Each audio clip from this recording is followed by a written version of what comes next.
Bonjour et bienvenue dans cette vidéo. Je suis Mathilda Moutoussamy, énergéticienne sous le nom de Mathilda Poussière d'étoiles. Et donc dans cette vidéo, je vais vous parler du rassemblement des prêtresses, magiciennes, sorciers, enfin voilà, tout de France et de Navarre, qui a lieu donc cette année 2024, 22 et 23 juin à Paris. Et du coup, c'est un vrai appel que j'ai d'emmener le rassemblement des prêtresses. Il a lieu à Vézelay l'année dernière. Sur les éditions précédentes, il avait lieu en Vendée, sur un endroit énergétique très fort, dans l'estuaire du Perret, où il y a voilà des structures énergétiques et vortex bien puissants, du coup, de ce côté-là. Donc le rassemblement des prêtresses se balade sur les lieux sacrés et donc j'avais déjà eu l'appel il y a plusieurs années mais ça s'était pas concrétisé et l'idée c'est vraiment d'emmener tous les gens qui travaillent énergétiquement, en particulier les gens qui savent se connecter aux lieux et aux lignes sacrées. Mais c'est ouvert vraiment à tout le monde qui s'intéresse à l'invisible, etc. D'aller œuvrer dans Paris, vraiment. Alors cette année, je fais une vidéo parce que c'est assez spécifique, donc je le fais sur 2 jours, et donc il y a d'une certaine manière 2 lieux. Le premier jour, on est en extérieur et on va circuler sur les lieux énergétiques cœur de Paris, on va dire.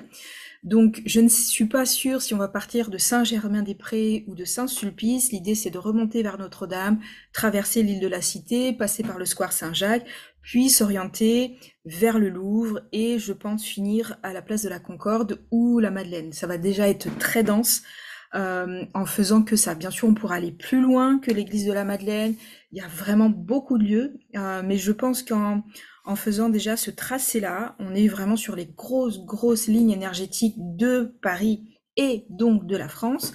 Voilà, ça sera énormément puissant. Il y a bien sûr une invitation à œuvrer ensemble, là, du coup. Donc ça veut dire qu'on va être en extérieur, vous prévoyez des bonnes chaussures, ça veut dire que ça va pas forcément être calme, on est à la fois dans un endroit qui est extrêmement touristique, et on va être le week-end de la fête de la musique, donc il va y avoir pas mal, pas mal de bruit. Donc c'est-à-dire qu'on va pas être dans un espace calme et reposé pour faire de la méditation. Néanmoins, j'invite toutes les personnes qui viendront à emmener un casque ou des oreillettes, du coup, parce que je vais préparer en amont des méditations, comme ça on peut voilà s'immerger un petit peu plus.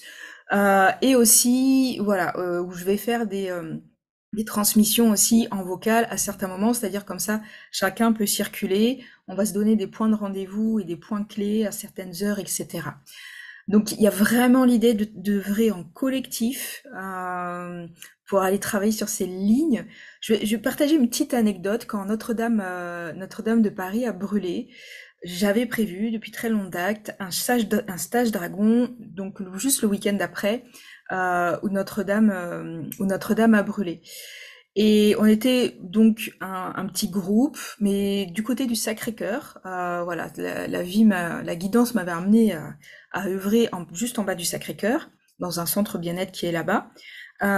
Et comme on était beaucoup à être très connectés au dragon, on a bien senti ce changement énergétique puissant dans Paris, à savoir vraiment que les lignes énergétiques, une fois que Notre-Dame était brûlée, il y a eu un très gros débit, plus fort que d'habitude, sur les lignes énergétiques qui passent dans Paris. Comme s'il y avait une forme de libération, comme si on avait enlevé une résistance sur un circuit électrique, en fait. Il y avait vraiment quelque chose de cet acabit-là. Donc on avait bien senti ça. J'ai aussi fait d'autres... j'aime bien aller au square... à la tour du square Saint-Jacques, du coup, aussi, c'est un endroit que j'affectionne aussi, où j'ai déjà positionné des choses en lien avec les dragons, vraiment en lien avec ces lignes énergétiques de la Terre. Ça fait partie de mes spécialités, de travailler avec l'énergie Isiaque qui est en lien avec ces énergies sacrées, et aussi parce que je suis issue d'une lignée de sourcières, sourcières, en sachant que la sorcellerie, ça ne se résume pas à trouver les sources, ou alors, vu de manière différente, les sources, c'est beaucoup plus vaste que juste de l'eau, en fait. Et c'est vraiment cette connexion à la terre. C'est une médecine de la terre, une médecine basique, instinctive, totalement intuitive, vraiment en lien avec la terre, et qui est pas voilà, connectée forcément que aux étoiles et que au ciel. Donc voilà, moi je me réjouis parce que c'est l'aboutissement. J'avais déjà proposé une fois, il y a eu des obstacles du coup dans mon parcours, ça n'avait pas pu être préparé la première fois. J'ai l'impression aussi qu'à l'œuvrer dans Paris ensemble, il y a quelque chose pour préparer un petit peu les Jeux Olympiques, pour on va dire clarifier un petit peu les énergies de Paris. Je tiens à préciser aussi que il y a des gens qui vont penser que Paris, et notamment, je sais que beaucoup d'hypersensibles n'aiment pas passer dans Paris, préfèrent être dans la forêt parce que les énergies sont mieux. Mais moi, j'aime bien rappeler que dans Paris, il y a des lieux énergétiques très forts et qu'avant qu'il y ait toute cette cité et qu'il y ait tout cet historique qui a été parfois sanglant, effectivement, et des prix, voilà, une emprise des énergies de pouvoir sur certains lieux et sur ces lieux qui sont pleins d'énergie.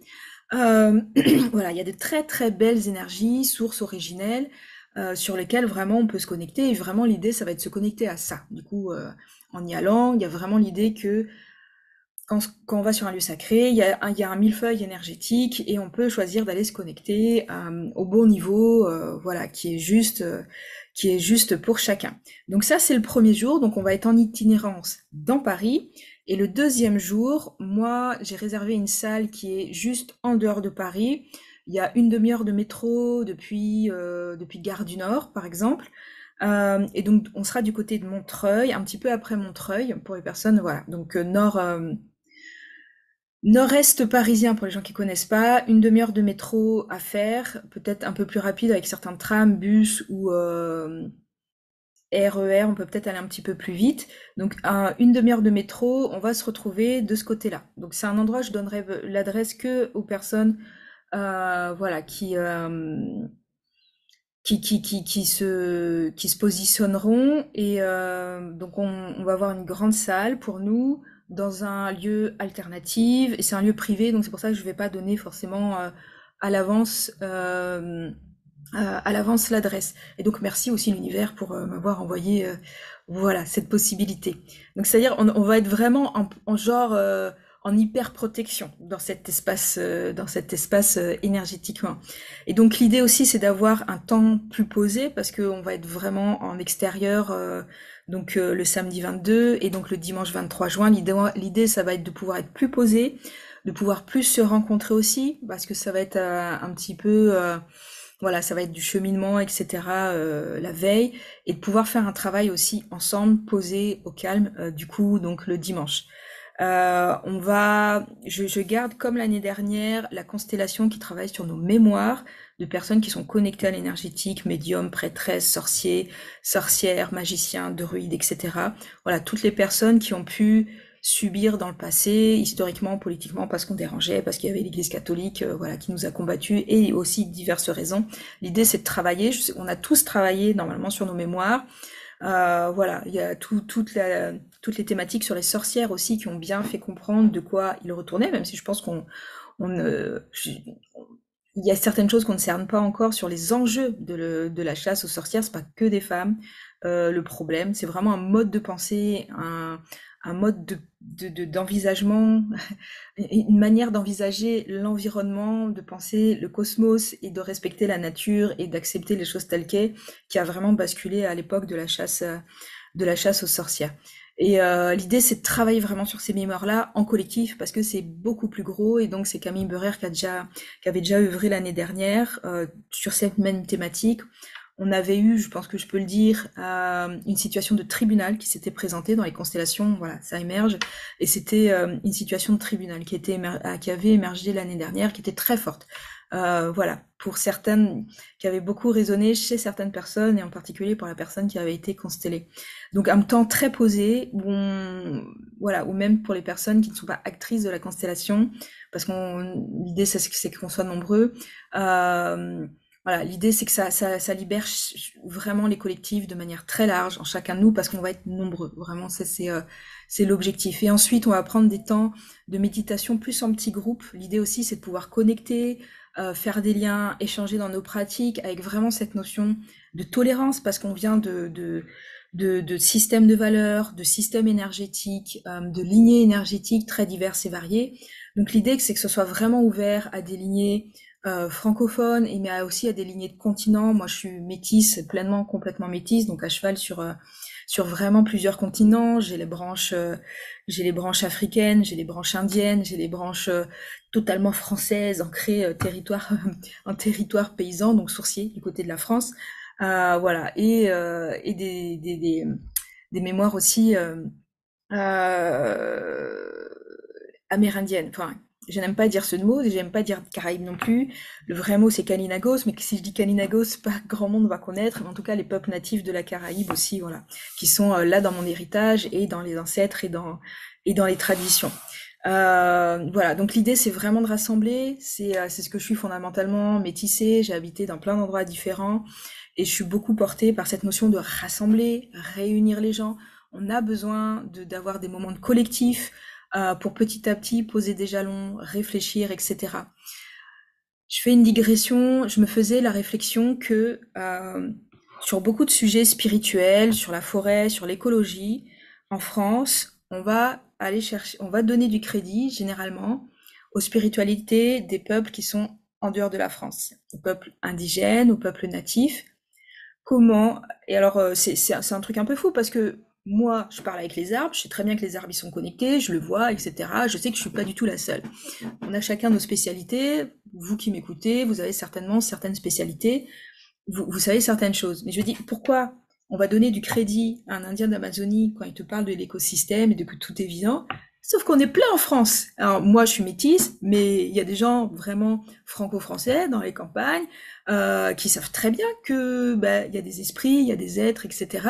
Et derrière, donc la question c'est, les peuples indigènes, ils ont réussi à avoir une crédibilité. Comment on fait nous pour retrouver cette crédibilité? Donc il y a quelque chose de très politique derrière parce que pour moi, il y a quelque chose de l'ordre de la classe. Les gens qui vont voyager, qui vont chercher les autres peuples indigènes, c'est ceux qui ont posé une certaine spiritualité, une certaine forme de pensée, une certaine validation d'un certain savoir.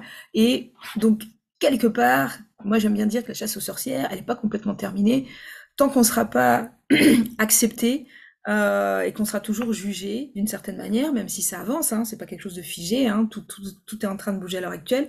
Comment, comment on fait pour retrouver une forme de légitimité, pour être reconnu, pour être pris au sérieux, euh, et que qu'on vienne nous chercher qu'on n'aille plus chercher des gens à l'autre bout de la terre qui parlent, qui savent, qui connaissent plus leur écosystème à eux, de la forêt, de la steppe, voilà, de la savane, voilà, quels que soient les biotopes, et que nous, que ceux qui connaissent bien, voilà, qui viennent de traditions anciennes, nous tous en France, comment on fait pour faire avancer ça et qu'on puisse avoir une certaine manière, qu'on puisse être reconnu pour nos compétences, avoir ce qui n'est pas visible de prime abord, même si je pense bien entendu qu'on peut tous capter ce qui n'est pas visible. Voilà. J'aime bien quand je suis un peu excitée, c'est qu'il y a beaucoup d'énergie et que je suis passionnée par le sujet. Dites-moi si ce que je dis vous interpelle, si vous avez déjà réfléchi à la question et que c'est déjà vu. Donc voilà, travailler sur les lieux sacrés ensemble. Donc à chaque fois que je crée le rassemblement des prêtresses, donc je l'ai commencé en 2018 en Vendée. Il y a une structure énergétique. Moi, je tiens un espace sacré. Et chaque année, l'espace sacré, il prend une forme géométrique différente. Donc parfois ça a été pilier, parfois ça a été octogone, parfois ça a été une bulle. L'année dernière, on était avec les énergies du cerf et du Graal à Vézelay en particulier. Et donc c'est comme si c'est pas les mots que moi j'utiliserais, mais pour que tout le monde comprend, moi j'ouvre un espace sacré. Ou dit autrement, j'ouvre un espace cérémoniel. C'est-à-dire que j'ouvre un espace énergétique et chacun va faire une expérience en particulier. Et là, cette année, avec Paris, il y a vraiment la notion de la communauté et la notion de d'œuvrer ensemble. Et donc, dit autrement, la médecine de l'abeille, pour les personnes qui comprennent mieux si je parle d'animaux ou de médecine en particulier. Donc, avec cet enjeu-là voilà, on a des perceptions qui peuvent ne pas toujours être d'accord, ne pas être toujours en cohérence, des manières de percevoir différentes, des manières de percevoir l'accompagnement de manière différente. Bien sûr, sur le rassemblement est ouvert aux accompagnants, sous tout type de forme, mais aussi aux personnes juste qui s'y intéressent, hein. Il y a vraiment pour moi, j'essaye de ne pas mettre de hiérarchie là-dedans. Moi, je suis juste l'ouvreuse d'espace, ce qui est quand même pas mal de boulot, notamment parce que là, en allant à Paris, voilà, il y a, pour sécuriser l'espace, il y a pour chacun des personnes qui participeront, il y a un travail en amont qui dure plusieurs mois, très clairement, pour pouvoir organiser chaque année le rassemblement. Et donc vraiment cet enjeu-là de voilà comment on peut œuvrer ensemble pour qu'on soit mieux reconnu dans la société. Ça se fera pas demain forcément, mais comment on réfléchit sur comment on s'organise, comment on se connecte au-delà de nos différences, au-delà de nos différends, etc. Ça veut pas dire forcément accepter tout, hein. Voilà, tout ce qui est de l'ordre, pas juste, abus, pas cohérent, etc. Bien sûr, c'est non. Mais voilà, en fonction de nos différences d'approche, comment on œuvre ensemble. Et je pense, bien entendu, comme dans chaque médecine, il y a des choses que je n'envisage pas forcément. Et j'aime bien qu'il y ait toujours une espèce de part de mystère qui demeure aussi, voilà, dans ce qui se passera le jour J. Donc, c'est une invitation, 22 juin, 23 juin. Il est possible de faire une journée ou l'autre. Je sais que, voilà, certains processus parleront aux uns ou aux autres, mais pas forcément les deux. Donc, moi, le tarif inclut juste, voilà, l'accès à cet espace énergétique, rassemblement. Donc, ça ne comprend pas la nourriture, ça comprend pas le transport, ça comprend pas l'hébergement. L'idée, c'est que chacun soit autonome, voilà, par rapport à tous ces aspects logistiques. Si jamais vous êtes de Paris et que vous pouvez accueillir du monde éventuellement, ça serait super cool. Du coup, si vous avez un canapé ou quelque chose comme ça, merci de m'envoyer un mail du coup, voilà, pour me dire si jamais vous pouvez accueillir du monde. Voilà, ça arrangera certainement certaines personnes. Voilà, donc n'hésitez pas par rapport à tout ce que je viens de dire. Est-ce que ça résonne? Est-ce que ça résonne pas du tout? Est-ce que c'est en confrontation par rapport à ce que vous pensez, à comment vous voyez les choses, etc. N'hésitez pas aussi s'il y a d'autres questions, si jamais voilà, il y a d'autres choses qui ne sont pas forcément hyper claires. Donc je vais vous mettre le lien aussi sur la page où il y a des photos des précédentes éditions, voilà, pour les informations un petit peu plus concrètes, etc. Et donc voilà, c'est une invitation. Moi j'ai hâte d'y être. Je pense qu'énergétiquement, ça va envoyer du pâté, façon de parler. Voilà. Et donc aussi, c'est dans la simplicité. Donc pour le 22 surtout, pour le 22, la journée où on va marcher dans Paris, prenez des baskets, mettez-vous à l'aise, etc. Si vous avez envie d'honorer ce moment et de vous habiller de manière spécifique pour représenter un peu la famille énergétique, spirituelle, magique à laquelle vous appartenez, pas de souci, que sorcières, bardes, magiciens, les prêtresses, voilà. Donc c'est comme vous avez envie. Je vais pas poser de dress code forcément. Euh, ouais, je vais pas parler. Parce que certaines années précédentes, j'avais posé un dress code. Cette année, voilà, vous avez envie de venir en jogging basket, c'est ok. Voilà, moi j'aime bien aussi déconstruire un petit peu certaines injonctions de nous habiller pour représenter quelque chose, mais en même temps, on peut en jouer aussi. Donc voilà, ça serait intéressant. Moi, je sais que je vais venir avec, j'ai un bâton que j'appelle un sceptre. Voilà, certains le connaissent déjà, certains l'ont peut-être déjà vu, ou certaines photos, etc. Voilà, c'est un compagnon énergétique que j'utilise plutôt quand il y a beaucoup de personnes ou quand je travaille spécifiquement, voilà, sur les prêtresses aussi, mais pas que. Dès qu'il y a beaucoup de monde, voilà, c'est un outil énergétique. Donc voilà, j'appelle aussi les sceptres, les tambours, donc pour la journée où on va être en itinérance, mais en sachant qu'on va être en itinérance. Donc pensez qu'est-ce qui est juste pour vous, sac à dos, bouteille d'eau, bien entendu. Enfin voilà, l'idée, soyez confortable, hein, soyez bien. Et pour le dimanche, si vous pouvez, pour les personnes qui peuvent, emmener tapis de sol, plaid, coussin. Il fera peut-être trop chaud pour le plaid. Emmenez de l'eau. Enfin, voilà, emmenez vos affaires et donc emmenez votre petit pique-nique à chaque fois. Voilà, prévoyez votre petit pique-nique. Le dimanche en particulier, parce qu'on va être dans une zone où il n'y a pas forcément de magasins autour, sauf à marcher beaucoup quand même. Ah oui, j'ai pas précisé, pour le dimanche, il y a possibilité de se garer sur place aussi. Donc pour les personnes qui veulent venir en voiture, c'est tout à fait possible de venir en voiture. Il y a pas mal de capacités de parking gratuit, du coup, dans cet espace-là. Et aussi dans Paris, prévoyez, parce que là on va faire le pique-nique peut-être dans le cœur de Paris, dans le premier arrondissement, c'est l'endroit où c'est très cher.